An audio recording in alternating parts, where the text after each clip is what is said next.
Hi, my name is Kimberly Richardson. Please subscribe to my YouTube channel. I want to talk to all the caregivers out there. If you are a caregiver, was a caregiver, know of a caregiver, know of someone who was a caregiver, please share this video with them. I became a caregiver back in March of 2018 when my mother suffered a heart attack. She actually had a heart attack in the hospital and was rushed to have emergency triple bypass surgery.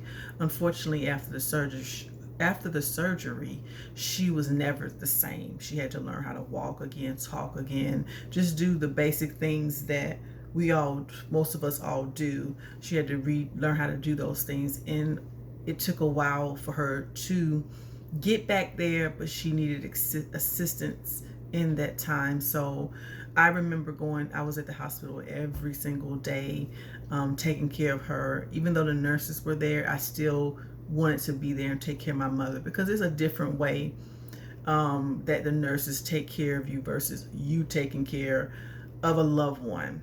Nurses do their job, but then for me, I wanted to do it my way. I really wanted to take care of my mother, and there were things that I did for my mother that nurses weren't going to do, and it wasn't a good or bad thing. They just weren't going to do it. And so I was there for my mother every single day. And by doing that and by being there every day, all day, 8, 10, 12 hours or longer, it wore me out mentally and physically. And there were just times where I was just burnt completely out, but I felt guilty. It's like, this is your mother. You're not supposed to feel this way. Not understanding that it was okay to take a break. It's okay to take a break. It's okay to talk to someone. It's okay to be frustrated. It's okay to be tired. In this situation, when you're a caregiver caring for someone that's sick, all of the attention is on the sick person and not yourself. Not to say that you want attention, but really rarely people ask you, hey, how are you doing today? Their focus is on the sick person, the patient, etc. And so we definitely get left completely out, and we're burnt completely out. And sometimes caring for sick people is tough, because sometimes the sick people, they could be mean. They could stop talking. The relationship that you had, you no longer have. With me and my mom, very talkative. We used to have fun. We used to talk a lot. We used to just do a lot of stuff together, and that changed because she was sick, and so I lost that connection, and it was hard to see this woman, my mother, who was a vibrant, outgoing, independent, fun, just a classy, lady, to just see her health decline and see that she can't even help herself. She needs help to do any and everything. So it was tough to watch my mother health decline, to watch her, to have to help her do the small things, use the bathroom, bathe, put on clothes, the stuff that she did on her own easily. And now I have to do it, and it was so difficult for me to do that, not do it for her, just to be in that situation. Like, I can't believe my mother can't do this anymore, and I have to do it. And so it was a lot that I went through mentally, and I wasn't able to share with anybody at the time. And I wish I had a group to go to, someone to call, someone that understood what I was going through. And I just want you all to know, those of you that are caregiving now, that it's going to be okay, and it's okay not to be okay. Okay, that's one thing. It's okay not to be okay. It's okay to be tired. It's okay to be frustrated. It's okay to say, I'm tired, I want to give up, I can't take it. These emotions are okay. We're not machines, and even machines break down. And so a lot of us are working and caregiving. A lot of us are caregiving and we're going home to our families and taking care of families.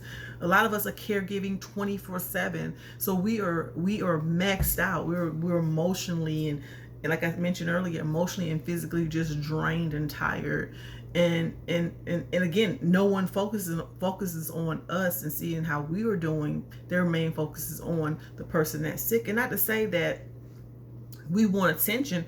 No. My focus, your focus is on your loved one and them getting better. But sometimes it would be nice to be able to say, "Whew, today was a tough day. Whew, I'm tired, and someone really genuinely care. So for those of you that are caregiving, please join a support group for caregivers. You got to get around people that are going through what you're going through, have gone through what you've gone through, so that they can help you and encourage and motivate you. You have to, because if you talk to anybody else, they've never been a caregiver, they are clueless to what you're talking about. And especially if you're caring for a particular person, you may be caring for a spouse, you may be caring for a parent, a grandparent, a child, and some people tend to judge and not understanding that it's not that you have a problem with your loved one. You love them, that's why you're caring for them. Is that you're just tired and you're exhausted and you want to break and you need a break and you just want to vent just a little bit. So again, join a support group for caregivers. Also, take breaks when you can, because we actually can. I think back when I cared for my mother for 8 months straight. 8 months straight. And some people have cared longer than that, but I was there every single day for 8 months, and I would do it again and again and again and again. I don't regret any of that at all. But in that 8 months, there were times where I should have and could have taken breaks and rest myself. You can't take care of someone if you're not taking care of yourself. This all defeats the purpose. It's all pointless to you being so raggedy and making yourself sick and ill, and then you're gonna need a caregiver. And so be careful. It is okay. Do not feel guilty for taking a little time for you. And what I learned with taking care of my mother took a minute. With my mother having her heart attack and being sick, very sick. The heart attack took her kidney, so she ended up on dialysis. Never been on dialysis a day in her life, and after the heart attack, she ended up on dialysis. So she had to go to dialysis 3 times a week, and when she was in the hospital, dialysis for some reason would be an all-day affair. I'm talking 5, 6, 7 hours. I may be exaggerating, but I remember it being long, and it took me a while to figure out. Wait a minute, Kim. If your mother is getting dialysis 3 times a week at the hospital, and that means you can have 3 to 4 to 5, 6 hours to yourself. Take this time.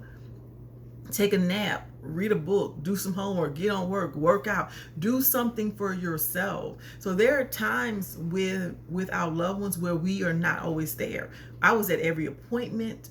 I was there at every single thing except surgeries and dialysis. But there are times where you're not going to be there. You can't be there. You just can't be there for certain things. And that's when you have to, so to prioritize your schedule and say, okay, wait a minute. I know that my loved one is going to be on this particular day for 2 hours. They're going to be getting chemo, getting this, whatever they're doing. They're going to be getting something done. Let me take that time to myself, to take a nap, to do something for myself, go get a massage, something without feeling guilty. You got to squeeze those little bits in so that you can be able you have to rejuvenate yourself so you can continue to care and love on your loved one. They need us. But we can't help them if we're not helping ourselves. So just remember that. And I'm just thinking back, like, wow, I had a lot of time to do me, whether it be, the stuff I mentioned or whatever. And I didn't, because I wanted to be there 24/7. Even when she was in dialysis, I'm at the hospital, like stalking the hospital, like sitting in her hospital room waiting for her to come. And I could have just went and did something for myself. So I just wanted to help. That's just something for you. And it's hard. It's hard because we don't want to leave them out their sides. We don't want to leave our loved one's side. We don't want to hear. We don't want to get a call. It's very hard. But what happens when you continue to beat your body down and beat yourself down and not take care of yourself, eventually you're not going to have a choice. And there was one evening actually, my mother, I came home, I took a nap, because that's how tired I was, and I didn't wake up till the next day. And when I woke up, I had like 20 missed calls from the hospital. They're like, your mother coded. She's okay though. When you get a chance, get up here as soon as possible. And I'm saying to myself, really? Because my body was so tired that I missed the phone calls. And luckily when I got there, she was alive, and she wasn't gone. Imagine that. So we got to take care of ourselves and take advantage of those little breaks. If it's just an hour a week, I only get an hour a week. You make that hour count. 2 hours, whatever it is, make it count. Do stuff to make you feel good. Don't do anything stressful. Don't go from, okay, I'm going to go from caregiving to going home and caring for this or doing this. No, go from caregiving to taking a walk in the park, caregiving to getting a massage, caregiving to taking a nap, caregiving to reading your favorite book, watching your favorite movie. You got to do something for yourself during this time, because you will burn out, you will wear yourself out, you'll make yourself sick. So for all you caregivers out there, thank you so much for what you do, because you don't have to do it and you're doing it, and God bless you, and you will get all of that back for what you're doing. Thank you, thank you, thank you. If no one told you today, yesterday, last week, thank you for what you're doing, and you continue to do that, but make sure you take care of yourself in the process, and don't you dare feel any type of guilt for taking care of yourself in the process. If you can get help, that's if you can. Some of us can't. Some of us may be the only child, maybe the only one there. But if you can get any kind of help, I don't care if it's just once a week, once a month, get it. And if you get the help, take advantage of the help. Don't try to be Superwoman. Don't try to be Superman and do every single thing if you don't have to. Let some other people take on the I don't say burden, but take on the responsibility of caring for the loved one as well, if you can do that. If not, it's understandable. So please, please, please share this video with anyone who you know that's a caregiver, has been a caregiver, and please subscribe to my YouTube channel. Thank you for watching.